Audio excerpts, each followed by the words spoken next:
Assalamualaikum warahmatullahi wabarakatuh. Gimana kabarnya anak-anakku semua? Baik, alhamdulillah. Semoga anak-anakku selalu sehat, semangat, dan ceria. Sebelum kita mulai pelajaran, kita baca basmalah bersama-sama.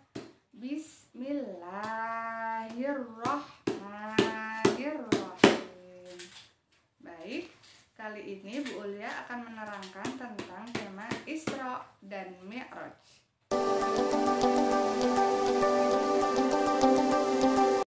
Anak-anak ada yang tahu apa itu Isra dan Mi'raj? Isra adalah perjalanan Nabi dari Masjidil Haram ke Masjidil Aqsa.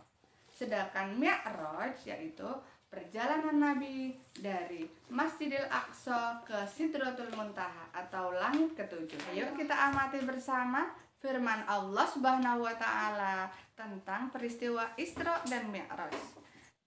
Di dalam surat Al-Isra ayat 1 yang berbunyi Bismillahirrahmanirrahim.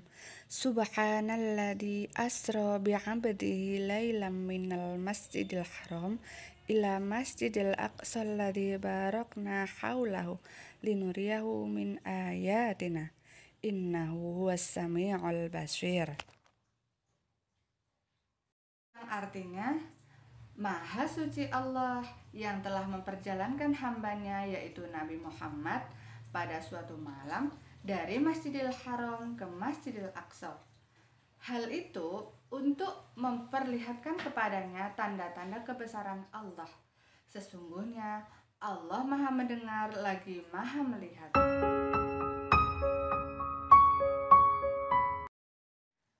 Mengapa Nabi Muhammad di Isra Mi'rajkan? Anak-anak ada yang tahu jawabannya? Nabi Muhammad setelah menjadi Rasul selalu giat berdakwah. Tetapi ancaman dan tantangan semakin banyak.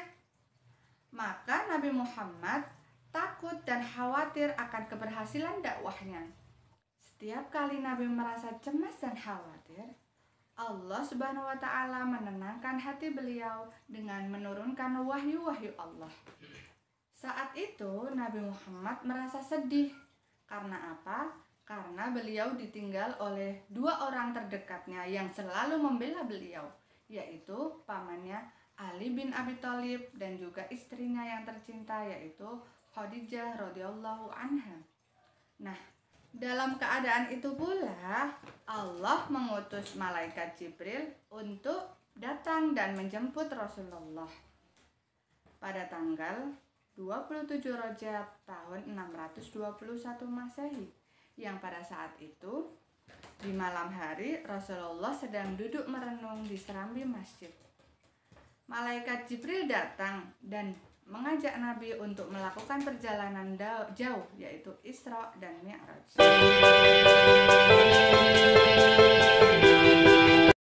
Peristiwa penting dalam Isra Mi'raj Nabi Muhammad. Yang pertama yaitu perjalanan Nabi dari Masjidil Haram ke Masjidil Aqsa. Nah, Nabi Muhammad mengendarai buraq yang dibawa oleh malaikat Jibril dari surga. Nah, setelah itu Nabi Muhammad berhenti sejenak untuk melakukan sholat 2 rakaat di 3 tempat.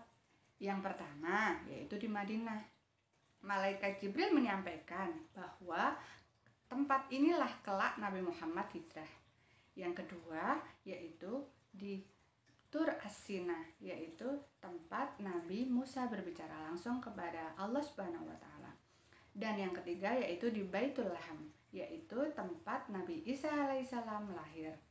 Jibril selalu mendampingi dan memandu Nabi Muhammad dari setiap perjalanan Isra Mi'raj. Tetapi pada saat di Sidratul Muntaha atau naik ke langit ketujuh, malaikat Jibril tidak mendampingi Nabi.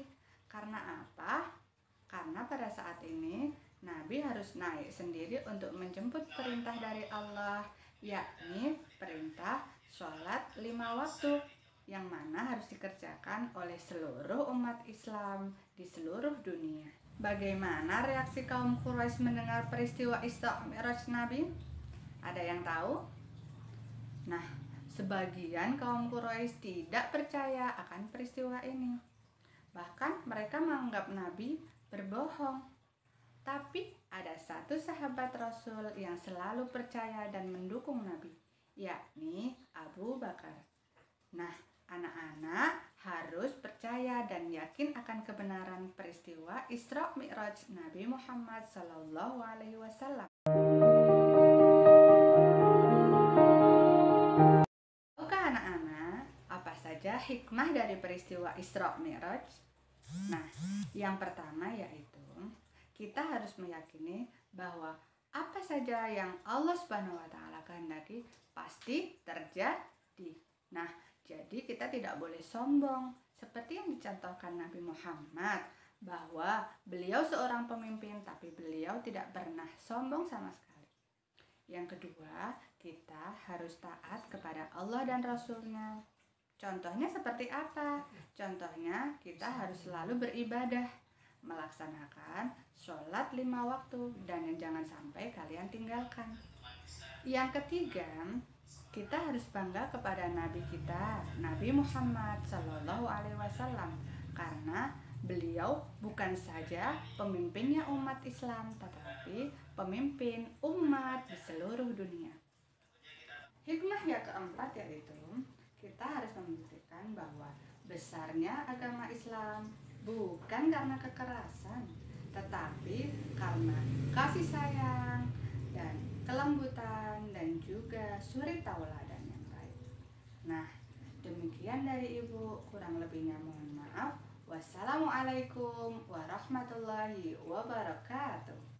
مولاي صل وسلم دائما أبدا على حبيبك